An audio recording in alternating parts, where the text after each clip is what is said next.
Bonsoir tout le monde, bonsoir à toutes et à tous. Bienvenue à cette conférence. J'espère que vous avez passé une bonne semaine, que cette semaine vous a apporté ce dont vous aviez besoin au niveau d'apprentissage, de connaissances, de réflexion, de paix aussi. C'est quelque chose dont on a vraiment besoin en ce moment aussi, trouver des moments où nous allons pouvoir générer cette paix en nous. Et pour pouvoir générer cette paix en nous, il nous faut à certains moments pouvoir nous déconnecter du mental. Donc il est très important pour nous de pouvoir faire nos pratiques de méditation, pratiques de vocalisation. C'est très très important, mais aussi voir, c'est-à-dire comment nous pouvons organiser notre quotidien pour pouvoir permettre à cette paix de rester en nous et de rester autour de nous. Alors il y a une très belle conférence que le maître Michael a donnée il y a très peu de temps, quelques jours, qui s'appelle Comment augmenter notre fréquence vibratoire. Je vous invite à l'écouter si vous êtes intéressé par cette conférence qui a été traduite simultanément au français puisque le maître Michael l'a donnée en espagnol. Cette conférence existe aussi sous forme de texte pour avoir vraiment tout le matériel pour pouvoir concrétiser cette augmentation de fréquence en nous. Donc pour pouvoir avoir cette paix, pour instaurer cette paix en nous, nous avons aussi besoin parfois de pouvoir répondre à certaines de nos inquiétudes, ou en tout cas chercher cette vérité qui est cachée, chercher en nous cette connaissance. Et justement, le thème de ce soir, il s'agit des oracles, des prophètes et des prophéties.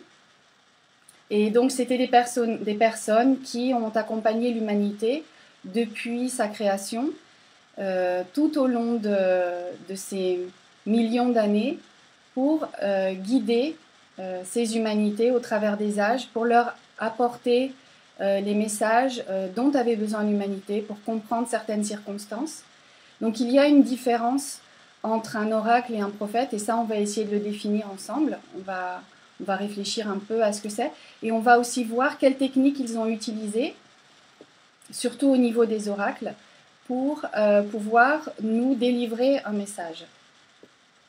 Donc nous allons commencer cette conférence. J'aimerais peut-être déjà vous remercier pour votre participation. Il y a des personnes qui ont déjà sur le Messenger adressé leurs salutations, donc bonsoir à tous. J'ai pas vraiment la possibilité maintenant de voir qui a écrit quelque chose, mais je vois par exemple Urania, Gisèle, Jacques Coltrane, mais peut-être si tu... Haïti, Madagascar, en France, en Belgique, Grèce, Italie. En Grèce, d'Italie aussi, nous avons reçu des salutations, merci beaucoup. Donc nous allons commencer notre conférence. De Mexico. Mexique. Sans plus tarder, on va essayer de définir ensemble ce qu'est donc un prophète. Donc un prophète, c'est une personne qui est choisie par Dieu pour délivrer un message. Donc, un prophète, c'est une personne qui, par son niveau spirituel, est un messager de Dieu, et c'est une personne qui va, à un moment de crise, presque, un moment de guerre, nous expliquer les circonstances, nous expliquer les événements et nous aider à remédier à ces situations qui nous déstabilisent un peu.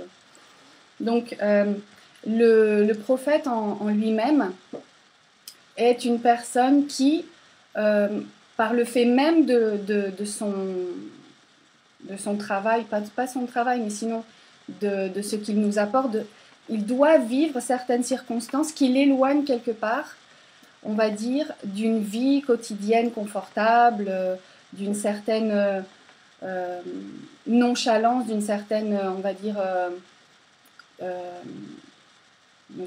retrouverai le mot après, mais en tout cas c'est une personne qui souvent va vivre une certaine solitude, hein. C'est une personne qui va même vivre un exil, et toutes ces situations vont permettre que la réflexion en cette personne va lui permettre de prendre une certaine distance avec les événements, avec les choses, avec ce qui peut arriver, et trouver une explication à ce qui se produit dans son entourage et dans la vie d'autres personnes. Donc, c'est un exilé, et on va le voir avec quelques exemples pendant cette conférence. C'est une personne qui, aujourd'hui, a du mal, même un prophète aurait du mal à se faire entendre, parce qu'à un moment donné, l'humanité est ouverte à entendre le message des prophètes, et à d'autres moments, et souvent, même quand ce prophète existe, quand il a un corps physique pour nous donner ce message, l'humanité fait sourde oreille.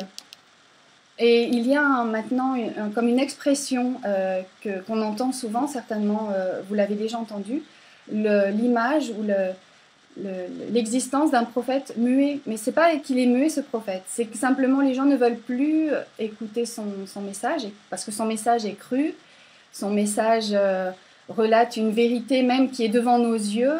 Les personnes, on avait vu ça dans une autre conférence, ont du mal à accepter cette vérité de par sa crudesse et sa réalité. Donc, le prophète se retrouve comme peut-être dans une situation où même lui il ne peut plus apporter ce message comme il l'aurait fait précédemment, parce que maintenant, à l'heure actuelle, notre humanité aussi est dans on va dire, dans une séquence, dans une séquence, dans un âge que l'on appelle le Kali Yuga. Donc les humanités, elles passent par certaines périodes. Une humanité, quand elle est créée, quand elle apparaît, elle passe par un âge d'or. On en avait parlé aussi dans d'autres conférences, dans des précédentes conférences. Ensuite apparaît un âge qu'on appelle d'argent, ensuite de bronze et de fer. Et ça, on voit un peu, là on voit le prophète Daniel justement. C'est intéressant parce que c'est un prophète qui avait pu aider Nabuchodonosor à interpréter ses rêves. Et là justement on voit un géant qui est fait de différents métaux.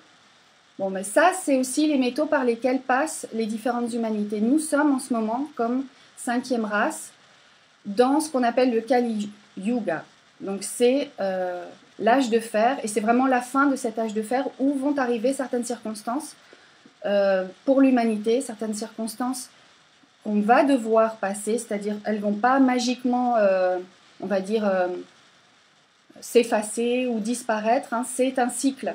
Donc il va falloir pouvoir extraire de ces circonstances une sagesse qui va nous permettre de pouvoir passer par cette étape et en sortir enrichi.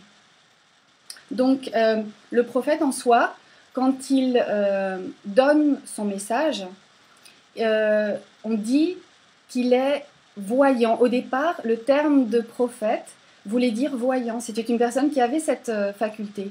Bien sûr, nous maintenant, on l'appelle la clairvoyance. Et c'était aussi une personne qui entrait dans un état d'extase, donc qui avait accès à ces informations, puisque Dieu l'ayant choisi, il lui donnait ce message que cette personne recevait en état d'extase. Et qu'est-ce que ça veut dire en état d'extase? C'est une personne qui, lorsqu'elle reçoit ce message, elle ne va pas le traduire en le filtrant par le mental. Elle va le traduire, elle va l'exprimer au travers de son intellect supérieur, de ses émotions supérieures, c'est-à-dire son mental ne va pas interférer, ne va pas faire d'interférence. On va y revenir un petit peu plus tard. Donc, c'est une personne qui voit les faits avant qu'ils n'arrivent. Et donc, on a, je vais vous citer de manière synthétique, 4 grands prophètes qui sont apparus dans l'Ancien Testament. Et donc, pour voir un peu quelles étaient ces personnes et par quel scénario elles sont passées aussi dans leur vie et qu'est-ce qu'elles nous ont apporté. Mais très, très, très synthétiquement, donc Jérémie, au départ, un des plus grands prophètes, c'est un prophète qui est passé, comme je vous l'ai dit, par une étape d'exil. Il a même été mis en prison. Il a dû être exilé en Égypte. Ensuite, nous avons Ézéchiel, c'est lui qui nous a apporté une vision, qui nous a décrit une vision de ce qu'on appelle le char divin, c'est-à-dire un char qui était tiré par 4 animaux. Les 4 animaux qui représentent les 4 évangiles. Ça, c'était une vision d'Ézéchiel. Ensuite, nous avons Isaïe, qui est reconnu comme le prophète qui a fait une préannonciation de la venue du Christ. Ensuite, nous avons Daniel, donc là on voit sur cette image le prophète Daniel, qui lorsqu'il était adolescent, lui aussi a vécu un exil, et il a donc servi le roi Nabuchodonosor pour interpréter ses rêves. À un moment donné, des gens, justement parce que les prophètes ne sont pas, on va dire, ne sont pas acclamés non plus, je l'ai expliqué auparavant. L'humanité a du mal à les écouter et en plus de ça, il y a des personnes qui veulent les éliminer parce qu'ils disent la vérité. Donc, il y avait la protection d'un autre roi, mais à un moment donné, ses ennemis étaient tellement puissants qu'ils ont réussi à le condamner aux arènes et il a été mis face à des lions dans ces arènes et les lions ne l'ont pas dévoré. C'est aussi très intéressant de voir à quel point une personne qui s'est élevée spirituellement peut échapper à la méchanceté des hommes et à l'aspect sauvage de la nature aussi, qui s'incline devant cette personne, devant un être qui a pu intégrer sa divinité en lui-même. Et aussi, c'est un prophète qui est connu pour avoir sauvé une femme que 2 vieillards accusaient d'adultère, et il a pu rendre justice et prouver que cette femme n'était pas coupable. Donc maintenant on va parler des prophéties, parce qu'il y a une chose intéressante, parce qu'il est vrai que les prophètes nous aident, et maintenant il faut savoir définir qu'est-ce qu'une prophétie, parce que, par exemple, je vais prendre un exemple concret, ce qui arrive aujourd'hui à l'humanité. Alors vous allez me dire, cette situation sanitaire, cette situation économique, cette situation sociale, elle a plusieurs aspects. C'est comme une espèce de tremblement de terre, je ne voudrais pas y mettre un autre nom parce qu'elle a déjà un sens, cette crise. Mais c'est quelque chose qui a complètement mis à sac notre vie telle que nous l'avions établie, telle que la société l'avait aussi, elle, établie. Donc, il y a des gens qui commencent, si vous voulez, à parler, qui commencent à donner des opinions par rapport à tout ce qui se passe. Mais il est vrai qu'il y a 3 choses à définir en fonction d'une prophétie. La première, c'est une première étape, par exemple, de prévision. Parce que ce qu'on est en train de passer, c'est quelque chose qui aurait pu et qui a été prédit. Alors, pourquoi? Comment est-ce qu'on peut prédire une crise de cet ordre? Parce qu'on voit comment vit l'humanité. On voit comment se comportent les humains vis-à-vis de la nature, comment se comportent les humains vis-à-vis les uns des autres. Donc c'est quelque chose qui déjà nous donne à penser qu'il va y avoir des conséquences par rapport à tout ça. Donc ça nous montre que déjà nos vies sont prévisibles. Hein, notre histoire est prévisible puisqu'elle se répète, elle est cyclique. Donc ça c'est un premier niveau, c'est pas une prophétie, c'est simplement faire usage de raison. Une personne qui va se comporter de telle ou telle manière, cycliquement cela se reproduit, on sait que ça va revenir. Donc ça c'est une première étape. La deuxième étape, ça va être des symboles. Des symboles apparaissent et là on a la possibilité de pouvoir identifier ces symboles et les interpréter. Et là je vais vous dire quelque chose. J'ai de l'admiration pour les personnes qui ont cette science de l'astrologie, parce que depuis plusieurs années, ces personnes ont pu, à travers de leur science, de leur, on va dire, parce que l'astrologie c'est une science, il y a des calculs à faire, même si nous avons des logiciels pour le faire, il faut quand même connaître les aspects des planètes, des signes, etc. C'est vraiment une science. Et donc ces personnes, elles avaient prédit des années auparavant qu'il allait se passer ce qui est en train de se passer. Mais pas tous les astrologues peuvent interpréter ces signes. Et ça c'est intéressant parce que justement, ils ont besoin de quelque chose de supplémentaire à cette science. C'est ce qu'on appelle l'intuition. Hein, et c'est ce qu'une personne peut développer lorsqu'elle elle développe certaines facultés en elle. Hein. C'est quelque chose de vraiment vivant en elle.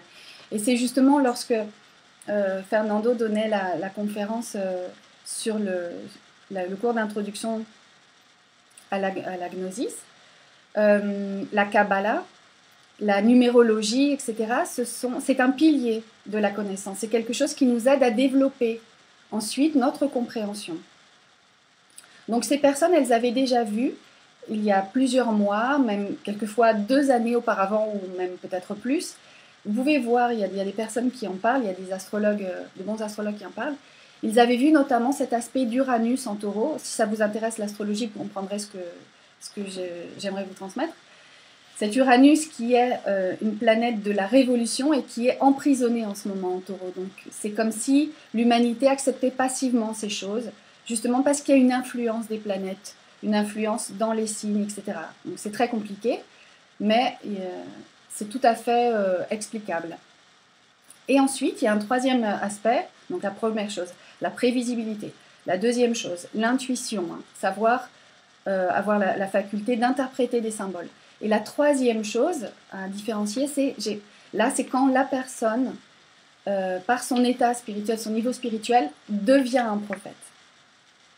Donc, on va dire que pour que cette personne puisse faire des prophéties, puisse nous transmettre ces messages de la divinité, il faut qu'elle le fasse à travers d'un mental solaire et pas d'un mental lunaire. Et ça fera vraiment la grande différence entre ce qu'on appelle un prophète et un faux prophète. Hein.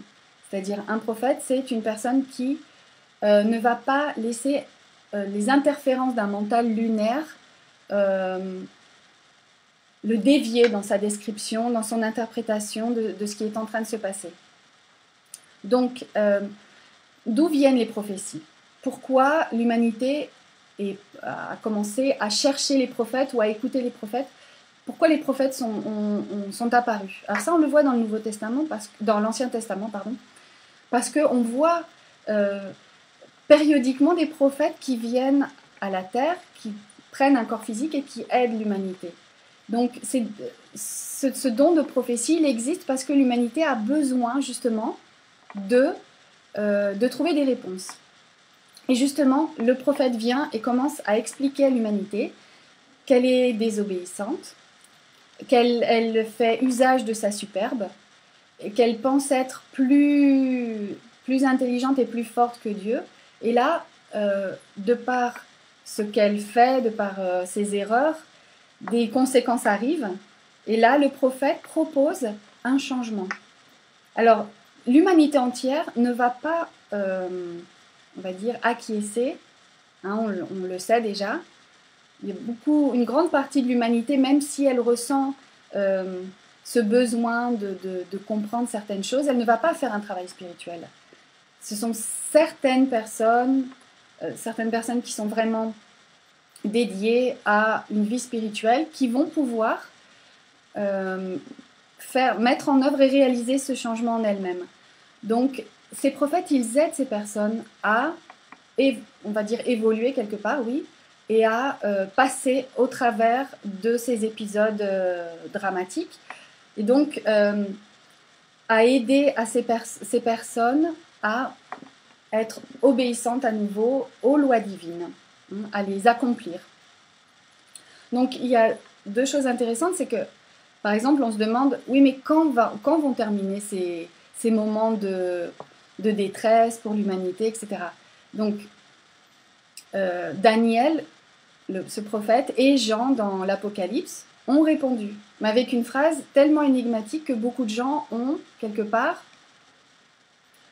cherché à comprendre ce qu'il voulait dire par, alors, la phrase suivante, ou l'expression, dans un temps, des temps et la moitié d'un temps. Ça, c'est pour savoir quand va se terminer cette phase de l'humanité, cette phase de détresse.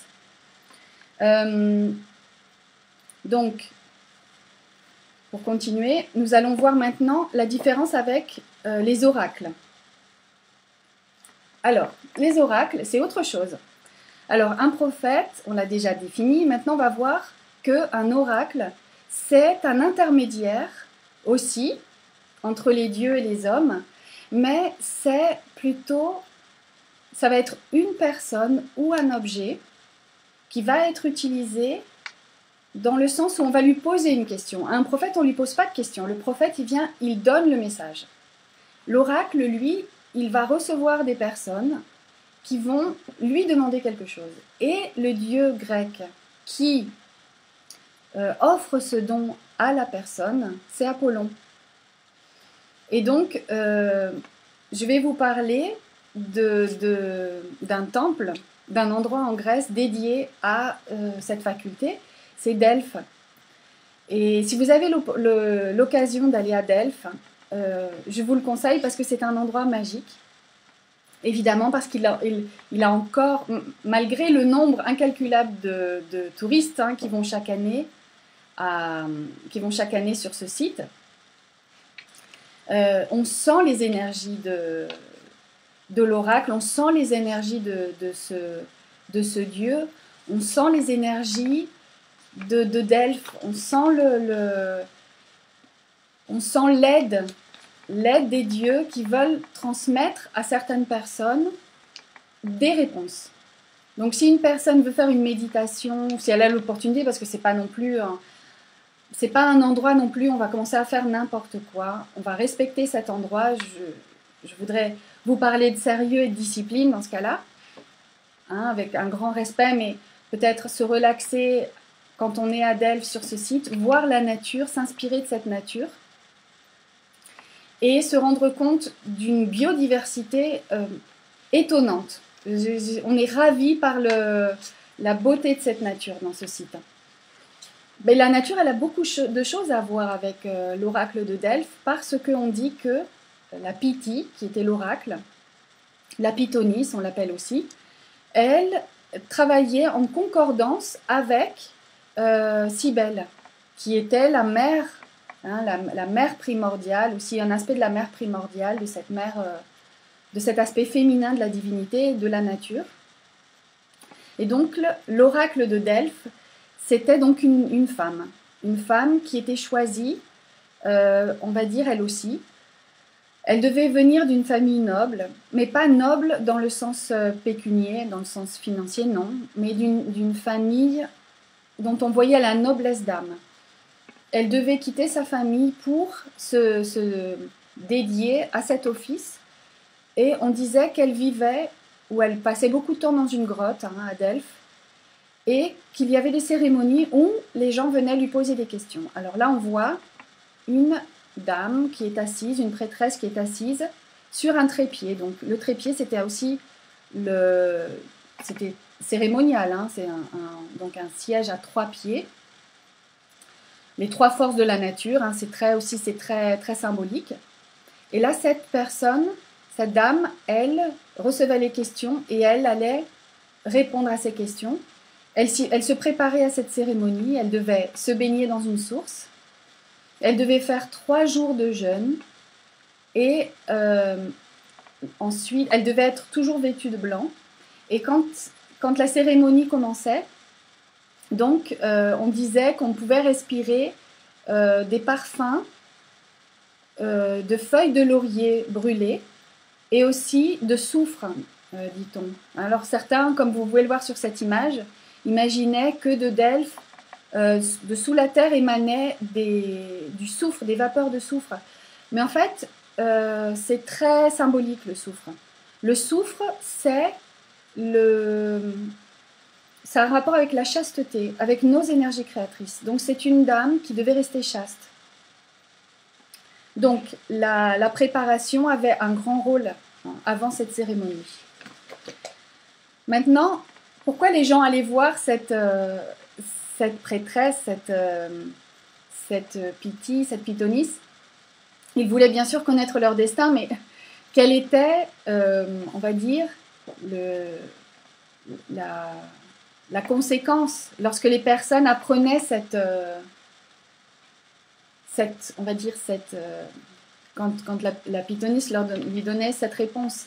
Alors, je voulais juste vous dire, qu'est-ce que la chasteté? La chasteté, ça n'est pas une personne qui va être abstinente sexuellement. C'est une personne qui sait utiliser ses énergies sexuelles. Mais ça, on le verra dans la leçon 19, si vous voulez assister au cours d'introduction à la gnosis. Je ne peux pas en parler maintenant. Donc on parlait... Del système. Ouais, voilà, donc du soufre et des feuilles de laurier. On disait également qu'elle mâchait quelques feuilles de laurier avant la cérémonie. Alors, pourquoi les gens... Voilà, c'est ça, la question c'est pourquoi les gens allaient voir une pythonisse?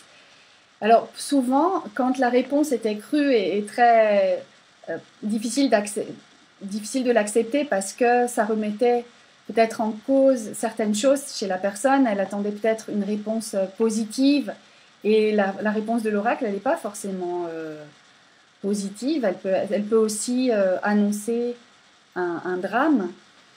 Donc, qu'est-ce qu'on va faire avec la réponse de l'oracle? Et ça, c'est ce que je voudrais vous montrer maintenant avec une petite histoire.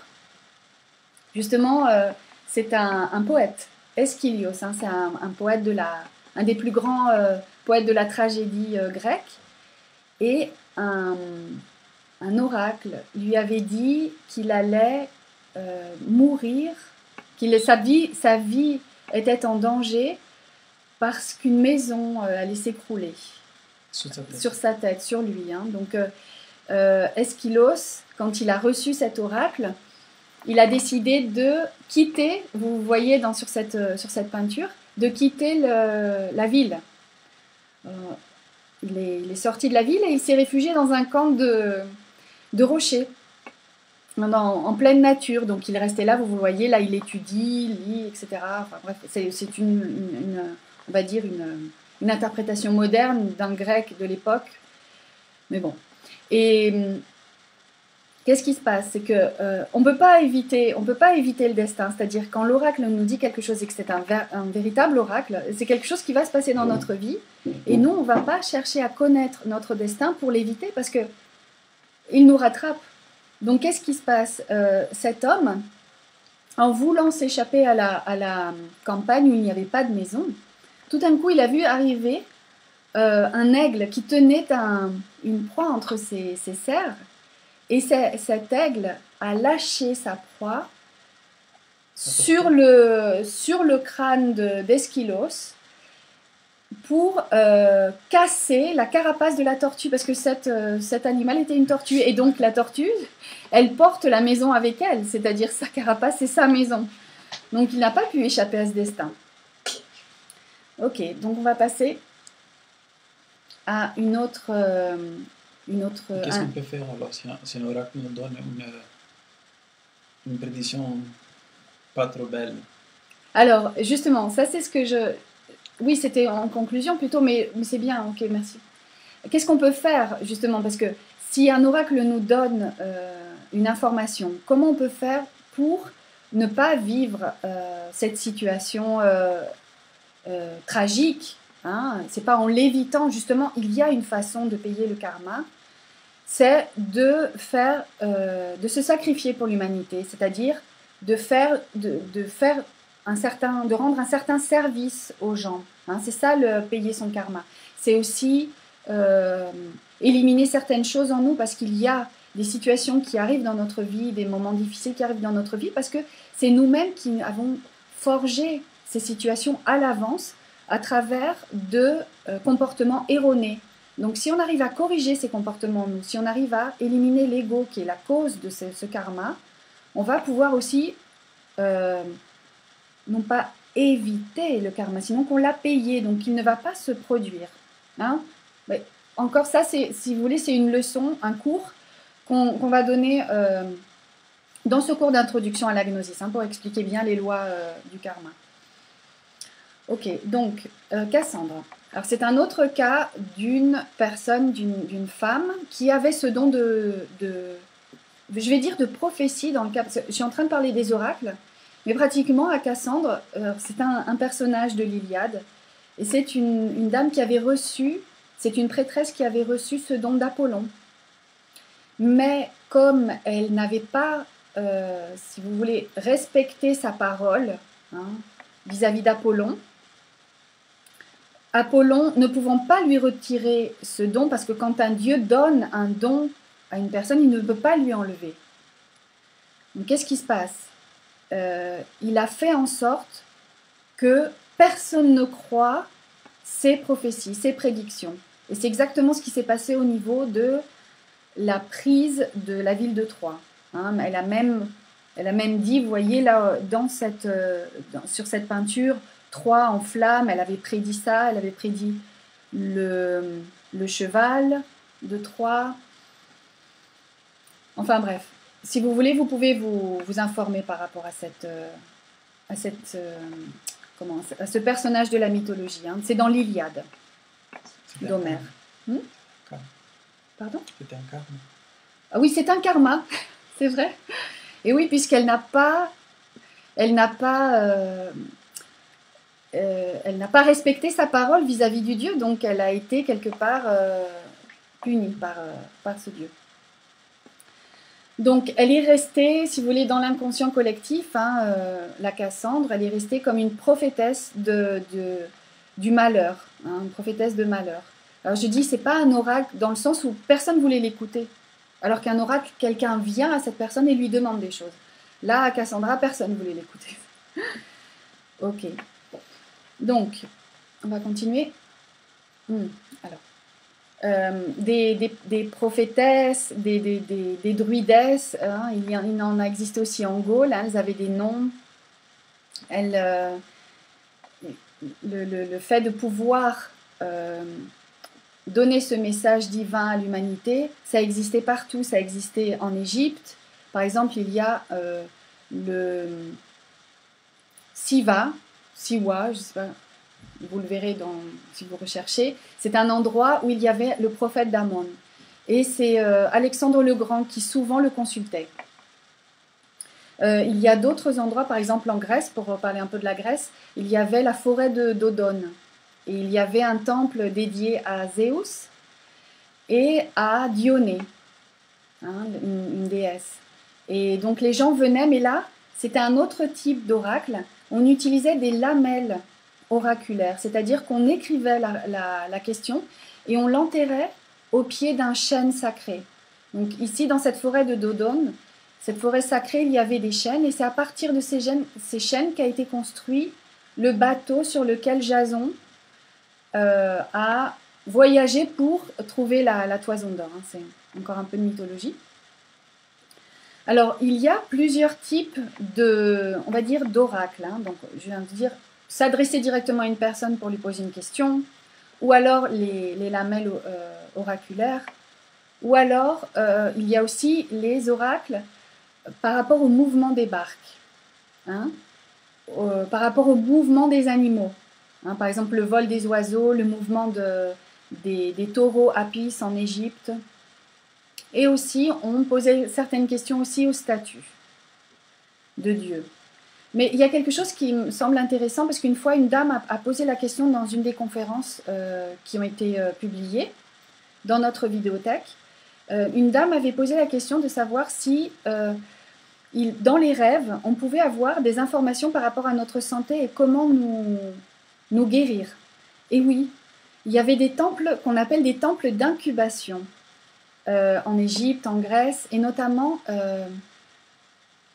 Esculapios, le nom de ce médecin, c'était Asclépios. Et donc il avait 2 temples.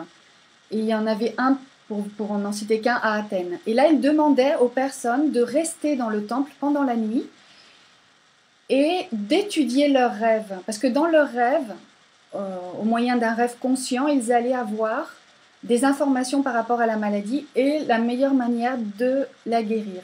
C'était aussi une étape, une des étapes de la guérison, c'était rester dans ce temple pour profiter des bienfaits de la médecine. Parce que dans ce temple, c'était un vortex qui permettait aux personnes de pouvoir être guéries, ou en tout cas, une première étape de guérison et une compréhension de la maladie. Dans la gnosis, nous étudions aussi le fait que nos agrégats psychologiques, nos défauts psychologiques vont engendrer en nous des maladies, des situations critiques de santé. Donc, si nous éliminons nos défauts psychologiques, qui nous minent, qui nous débilitent, qui nous rendent psychologiquement et physiquement faibles, nous pourrons nous guérir. Donc, la guérison physique et psychologique, tout est lié, la psychologie et la médecine.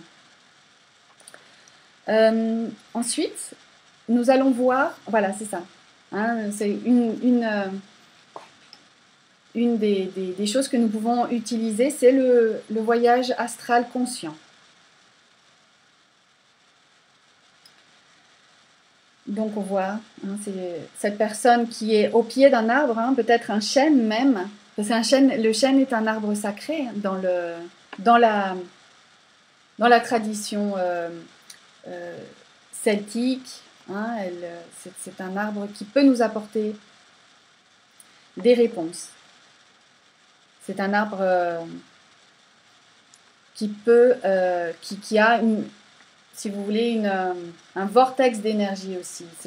S'il y a une possibilité de méditation ou de pratiquer le rêve conscient qui est du chêne. Donc ensuite en Europe, nous allons trouver d'autres cas d'oracle, de prophétie. Alors ça c'est Catherine de Médicis. Alors pourquoi je vais parler de Catherine de Médicis? Parce que c'est une dame une reine qui s'est toujours entourée d'astrologues et d'oracles, oui, en leur posant des questions pour savoir comment allait être son règne et le règne de sa descendance. Donc, oui, on peut continuer. Donc voilà, je vais simplement vous parler de Côme Ruggieri, c'était son astrologue. Et Côme Ruggieri, il a prédit quelque chose de très intéressant à Catherine de Médicis. Il lui a dit qu'il fallait qu'elle évite absolument Saint-Germain. Alors, comme elle le prenait, cet avertissement très au sérieux, c'était vers la fin de sa vie, pendant plusieurs années, elle a évité d'aller à Saint-Germain ou éviter tout événement qui aurait quelque chose à voir avec ce nom-là. Mais elle est tombée malade. Et quand elle est tombée malade, il y a des médecins qui sont venus à son chevet. Ensuite, on a vu que son cas n'était pas... on ne pouvait plus l'aider, hein, on ne pouvait plus la guérir. Et la dernière personne à laquelle elle s'est adressée, c'était un confesseur. Et elle lui a demandé son nom. Et il lui a dit qu'il s'appelait Julien de Saint-Germain. Donc vous voyez, c'est quelque chose...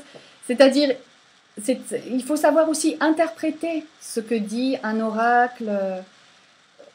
C'est-à-dire vous comprenez ce que je veux dire. La dernière personne qui allait lui annoncer sa mort, c'était simplement un confesseur. On ne va pas non plus vivre dans la peur. Il faut savoir interpréter les messages.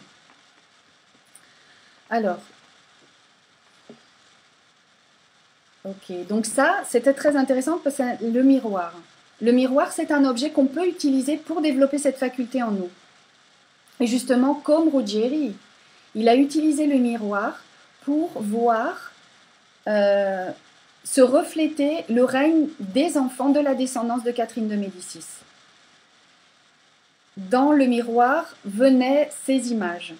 Et à travers une imagination consciente, il voyait défiler. Il expliquait ça à la reine. Donc, peut-être on peut passer. Il y a quelque chose d'intéressant. Par exemple, le miroir, c'est quelque chose qui peut nous permettre, à travers de l'auto-observation, de nous découvrir nous-mêmes. C'est le miroir de la conscience. Okay. C'est aussi une image très jolie de Marie-Madeleine, qui nous invite à cette auto-réflexion, à cette auto-observation. C'est un peintre qui s'appelle Delatour, qui a peint Marie-Madeleine devant un miroir, avec une bougie devant le miroir et un crâne. Ça veut dire pour s'approcher des mystères de la vie et de la mort, comprendre certaines choses en nous, et aussi la mort des défauts psychologiques qui existent en nous. Et c'est une pratique que vous pouvez faire avec une bougie devant un miroir, dans la pénombre. Vous regardez dans ce miroir pour développer le chakra qui va vous permettre d'obtenir la clairvoyance. On va continuer. Et ça, c'est quelque chose qu'utilisait aussi Michel de Nostradamus. Donc, il avait plusieurs techniques. Alors, c'était un homme qui regardait les astres. C'était un homme qui était apothicaire, qui s'était formé comme apothicaire. C'était un homme très généreux qui soignait les gens. Il a vécu en Provence. Il recevait des gens dans sa maison pour leur donner à manger, mais aussi pour les soigner. C'était un homme d'un grand cœur, et aussi il publiait des almanachs avec des présages. Et les gens autour de lui, les gens malveillants, ne supportaient pas cette ascendance qu'il avait développée, parce que les gens voyaient que ce qu'il prédisait dans ces almanachs pouvait les aider dans leur vie, pouvait leur montrer quelque part, révéler des choses qui leur avaient été cachées, voir ces choses à travers de ces présages. Donc, on va peut-être changer de... Voilà, donc il a écrit des prophéties sous forme de quatrains, et je vais en étudier une avec vous. La première, j'en ai étudié deux, mais ça c'est la première. Donc, le lion jeune, le vieux surmontera, en champ bélique par singulier duel. Dans cage d'or les yeux lui crèvera, deux classes, une puis mourir mort cruelle. Vous voyez, ça appartient aux ceintures. Centure 1 au 4-1-35. Alors, c'est très connu, c'est une des prédictions les plus connues de Nostradamus, et il se rapporte à Henri II. Il a vu la mort d'Henri II, et il a décrit donc comment ça allait se passer. Effectivement, le roi a accepté un duel avec un capitaine. Et donc c'est pour ça qu'il a utilisé le terme en champ bélique. Et aussi, le lion jeune, le vieux surmontera. Le lion jeune, c'est ce capitaine. Et le lion vieux, c'est ce roi, c'est Henri II. Le champ bélique, c'est le duel. Et dans cage d'or, les yeux lui crèvera. Et justement, il a subi un accident, un accident, c'était un duel, mais la lance du capitaine est entrée dans cette cage d'or qui était le casque du roi. Elle est rentrée entre les interstices et lui a crevé l'œil, les yeux lui crèvera, et il est mort très peu de temps après. Une mort cruelle, souffrance, etc. Donc, ça c'est une première prophétie. Ah oui, et le lion, Les deux, en fait, parce qu'on dit que les écussons des dieux, des deux adversaires avaient un lion. Hein, il y avait un lion dessiné sur les écussons. Ensuite, un autre, alors ça, je ne sais pas si vous le connaissez, parce que le premier, c'est sûr que vous le connaissiez. Mais celui-ci, on va voir. La voix, oui, de l'insolite oiseau. Sur le canon du respiral, estage. Si haut viendra de Froment le boisseau, que l'homme d'homme sera anthropophage. Il est arrivé quelque chose dans une terre lointaine qui s'appelle Uruguay. l'accident, c'est Uruguay. Oui, non. L'accident s'est produit au Chili, comme me le dit Fernando, c'est vrai. Mais l'avion venait d'Uruguay. Il a décollé de Montevideo et c'était un vol des forces aériennes uruguayennes. Le numéro, c'était 571. Et ce qui s'est passé, c'est que il y avait à peu près 45 passagers dans cet avion et une équipe de rugby uruguayenne. Et l'avion a percuté, parce qu'il y avait Les Andes. oui, j'y arrive, les Andes, les montagnes, mais parce qu'on n'y voyait rien, parce c'était très brumeux, etc. Donc ils ont percuté une montagne. Et ce qui s'est passé, c'est que ils ont été prisonniers des glaces et ils sont restés 2 mois à cet endroit. Et ils ont entendu, au moyen de la radio qui était dans l'avion, qui fonctionnait encore, qu'au bout de très peu de temps, les recherches ont été arrêtées. Et donc, ils se sentaient condamnés à une mort certaine parce qu'ils n'avaient rien à manger, il faisait froid et il n'y avait pas de secours. Donc, ils ont pris la grave décision de manger les cadavres qui avaient été conservés dans le froid, les cadavres des passagers qui étaient morts pendant l'accident. Et donc, ils ont survécu en devenant anthropophages. Alors, vous voyez le rapport avec la voix, oui, de l'insolite oiseau, hein, sur le canon du respiral estage. Alors, on imagine donc hein, ces couloirs entre les Andes, etc.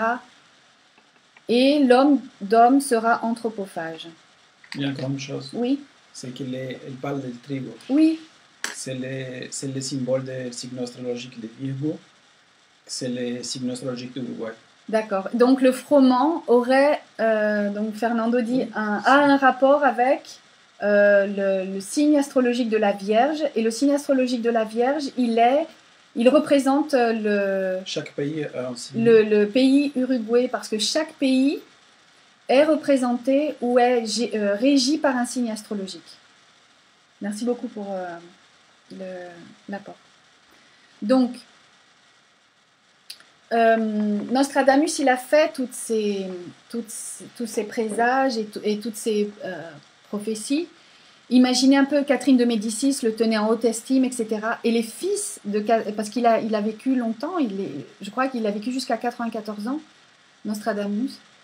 Et les fils de la reine lui ont complètement tourné le dos. Donc, je vous dis, les prophètes, ils ont une vie retirée, mais justement par rapport à ce don qu'ils ont, hein, à ces messages qu'ils apportent. Alors, là, on vous montre un verre d'eau parce qu'il y a une technique. Lui, par exemple, il regardait dans la pénombre avec la lueur d'une bougie, il regardait l'eau dans un récipient en bronze. Mais on peut développer la clairvoyance en utilisant un verre d'eau, en scrutant l'eau. Et là, vont commencer à apparaître des images. Mais je vous dis, c'est un travail de longue haleine, de discipline, de pouvoir, on va dire, développer ce chakra frontal. Ensuite, on va continuer. Tu peux expliquer. Oui, on doit scruter pendant un long moment l'eau. Hein, Fernando, tu veux l'expliquer? Oui, comme le médecin me l'enseigne, sont 10 minutes. 10 minutes. Par jour, en regardant l'eau. C'est ça, il est trop simple. C'est une pratique très simple. Il dit qu'il doit avoir la constance. Mm-hmm. C'est ça. Voilà. Ok, maintenant nous passons à l'Asie. Hein, comme je vous le disais, les prophètes, les oracles, ils ont existé partout. Et un des témoignages de l'existence de ces oracles, c'est le Nechung. C'est l'oracle officiel du gouvernement tibétain. Donc c'est un oracle qui est apparu quand a commencé à régner le deuxième Dalai Lama. Ça veut dire que c'est une longue lignée de moines qui s'appelle, qui a un nom spécifique, c'est les moines Kuten, qui se préparent pour être un oracle. Hein. C'est ce que je vous ai dit. Hein. Les oracles, ce sont des gens qui travaillent, qui travaillent intérieurement, qui se préparent pour cette mission. Donc le Kuten, c'est le support physique, c'est-à-dire c'est un médium, c'est un oracle, et il va être l'intermédiaire entre le Dieu et les hommes. Hein. Et donc le Dieu qui va pratiquement qui va s'exprimer à travers son corps, c'est Dorje Dragden. Dorje Dragden. C'est un guerrier, c'est un dieu guerrier qui va protéger le gouvernement tibétain, va protéger le Dalai Lama. Et alors c'est très intéressant de voir ça parce que le Dalai Lama, lui, est un homme pacifique, est un homme qui apporte l'enseignement avec joie, avec allégresse, avec discernement et avec paix. Et son oracle, c'est une personne qui va laisser un Dieu s'exprimer à travers lui, qui est un Dieu guerrier. Et on va voir comment il s'exprime à travers ce corps. Il faut d'abord que la personne, que ce Kuten, que ce moine se prépare et se mette en état de méditation. Cet état méditatif, on l'appelle le Phova. Donc, on va habiller cette personne. Donc, vous voyez là, il a un brocart, c'est-à-dire il a un vêtement de tissu. Et sur ce vêtement de tissu, vous voyez quelque chose de circulaire. C'est un miroir, encore le miroir, hein, pour refléter l'avenir. D'accord ? Et ce miroir, il y a des améthystes dessus, etc. Alors, il porte sur la tête une coiffe qui pèse 14 kilos. Je vais vous dire, c'est un uniforme qui est tellement lourd que c'est pas n'importe qui peut le porter. Parce que n'importe quel mouvement inadéquat peut rompre le cou d'une personne qui ne serait pas dans cet état de transe. Donc, il porte aussi accessoirement un harnais de 30 kg. Imaginez 14 kg dans la coiffe, 30 kg dans le harnais. C'est pour montrer à quel point ça n'est pas une force humaine qui le porte, sinon une force divine. Donc, c'est le Dieu qui lui prête sa force à cet homme. Sa physionomie change pendant la cérémonie. Donc, il commence à devenir très pâle. Il commence, si vous voulez, il va se mouvoir, il va pouvoir porter tous ses kilos. Et il va avoir, vous voyez sur le côté, non, ça c'est un arc, mais il a une épée. Ouais, il l'a dans sa main là. Vous voyez, dans la main droite, il a une épée, il porte une épée. Quand il est dans cet état de transe, alors la musique aussi est importante. Des personnes vont réciter des mantras. Il va commencer à danser avec tout cet uniforme. Et il va bouger l'épée dans l'espace autour de lui. Et il va commencer à parler.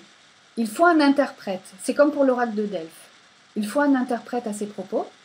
Mais le Dalai Lama va lui poser une question. Et c'est incroyable. C'est vraiment étonnant, pardon. Non, incroyable. Incroyable, c'est pas le terme. C'est étonnant de voir cet homme bouger son corps comme si son corps était fait de mousse. Il faut le voir. Et donc, je vous conseille un film, dans 7 ans d'aventure au Tibet. C'est l'histoire de cet Allemand qui est allé au Tibet pendant la Seconde Guerre mondiale, qui était un déserteur de l'armée d'Hitler. Et là, on voit le Nerung. Ils ont essayé le plus possible de respecter la tradition pour voir comment... C'est Kundum. C'est pas 7 ans de... Ouais. Oh. Ok, donc c'est Kundum, me dit Fernando. Kundum. De Scorsese. De Scorsese. Merci. Ok. Donc, sa physionomie change, il s'active, il va bouger son épée, il va répondre au Dalai Lama et il va même s'incliner devant le Dalai Lama. Il va incliner sa tête et la relever malgré tout ce poids. Bref, c'est le Dalai Lama, regardez, là on voit l'actuel Dalai Lama avec le Nechung. Et même si ce Nechung, dans cet aspect d'oracle, il peut se montrer agressif, etc., il a une grande tendresse, un grand respect pour le Dalai Lama. Et même le Dalai Lama raconte, dans une biographie, que le Nechung s'approche de lui et s'il voit que les vêtements du Dalai Lama ne sont pas correctement posés sur lui, il s'approche du Dalai Lama et il remet son écharpe en ordre, remet ses vêtements en ordre. Il y a un grand respect, un amour. Le Dalai Lama dit qu'il écoute trois avis. L'avis de son cabinet, c'est-à-dire de tous les gens qui l'entourent, de tous ses ministres, l'avis du Nechung, qui est l'oracle officiel du gouvernement tibétain et du Dalai Lama, et le Dalai Lama écoute sa propre conscience pour prendre les décisions. C'est trois sources qu'il écoute. Oui. Donc nous, bien sûr, au niveau de notre enseignement gnostique, le maître Samael nous a laissé beaucoup de prophéties. Il a beaucoup parlé de ce temps de Kali Yuga. Donc lui-même, il a fait l'expérience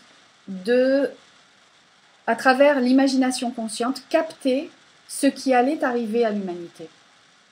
Parce que, comme je vous disais, ce sont des moments de détresse. À la fin de chaque humanité, quelque chose doit passer. C'est comme, écoutez, pour le rendre plus simple, c'est comme quelque part une destruction pour une reconstruction. C'est comme une remise à zéro de l'humanité, c'est comme une réinitialisation de l'humanité, le Kali Yuga. Et le maître Samael nous a beaucoup parlé, nous a beaucoup donné d'informations par rapport à ces temps-là, à la fin des temps d'une race, de cette race.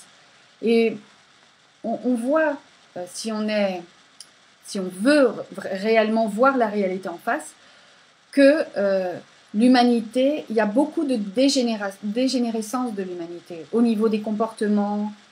On voit par exemple le non-respect à la nature, etc. Donc il y a les conséquences de nos actes et ils se font voir de plus en plus clairement. Il y a une autre forme d'oracle, donc c'est le tarot. Là, on ne parle plus d'une personne, sinon on va poser des questions au tarot, qui est un maître aussi, qui va nous apporter des réponses. Alors ça fera aussi l'objet d'une autre conférence.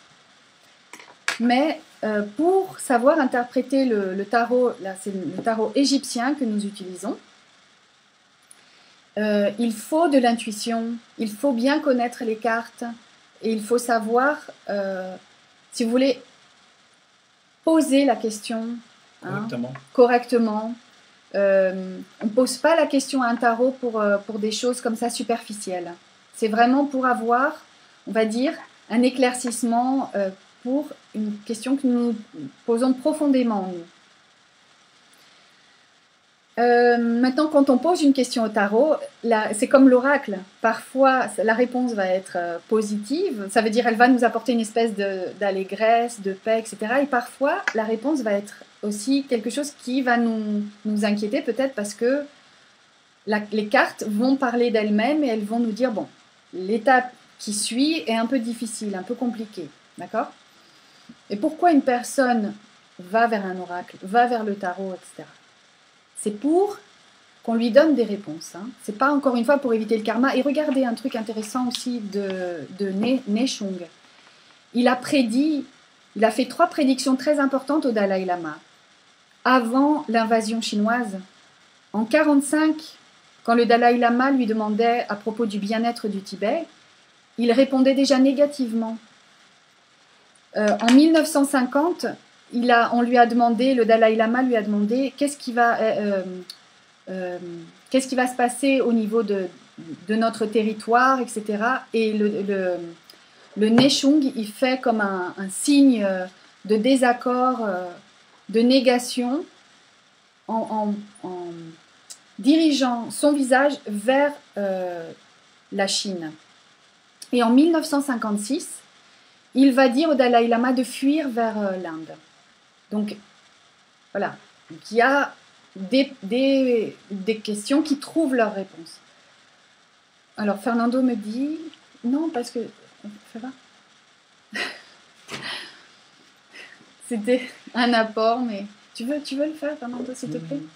C'était que tu as dit que le tarot c'est un maître. Voilà, le tarot est un maître. Hein, il va nous apporter une réponse.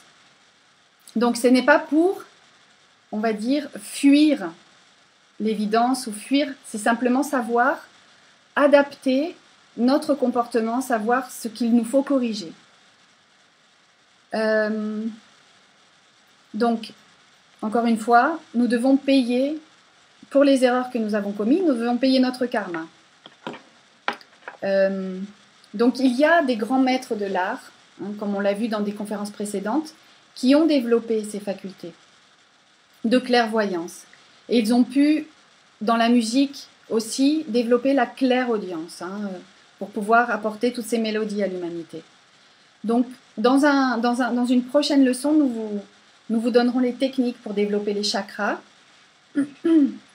et savoir utiliser aussi les facteurs de la révolution de la conscience, comment éveiller aussi notre conscience pour pouvoir utiliser ces facultés de l'être. On voit le chakra frontal sur la statue du Bouddha, hein, la clairvoyance. Ok, donc la conférence se termine ici. Nous aimerions vous inviter pour le prochain cours, le cours d'introduction à la gnosis qui aura lieu le jeudi 21 mai et qui s'intitule La personnalité, l'essence et l'ego. Alors encore une fois, si vous voulez être informé, vous pouvez cliquer sur le like. Et pour participer au cours, vous avez un autre endroit là à droite, participer au groupe.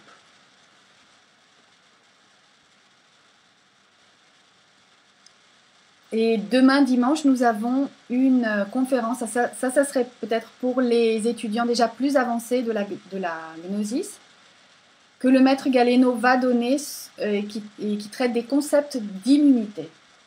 Donc c'est une conférence qui traite de la santé, entre autres. Voilà. Donc, est-ce qu'il...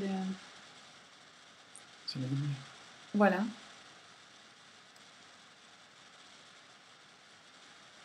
Le jeudi prochain, la conférence, jeudi. Si quelqu'un fait une conférence, des questions.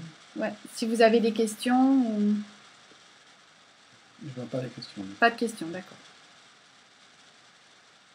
Ah, si, Lorenzaccio. Où peut-on trouver... Comment je peux... Tu vas voir ici.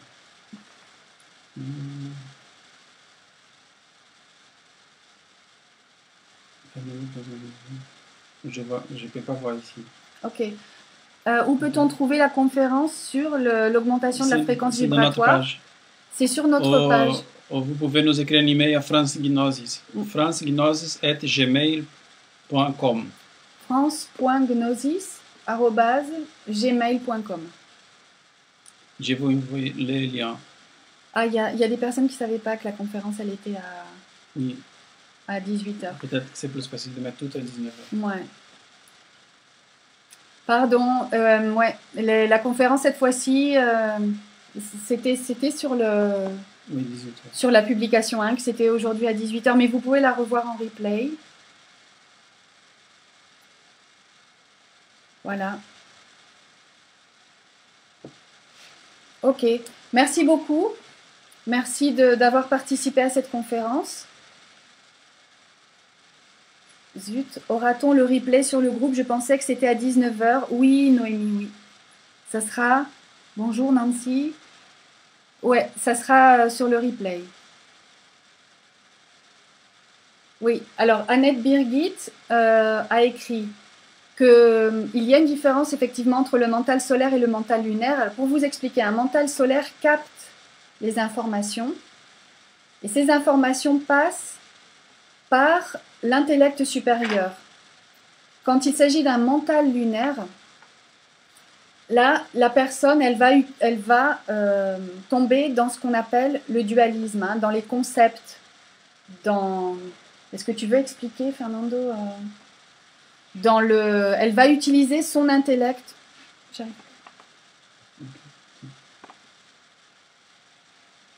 Elle va évaluer les informations qu'elle reçoit. Elle va le passer par le mental, par les concepts, par la dualité, le vrai, le faux. Elle n'aura pas ce mental solaire. La Piti nous a dit oui. Lorenzaccio, bonsoir Arjun. Endingson de Colombie. Il n'y a pas de questions. Ok.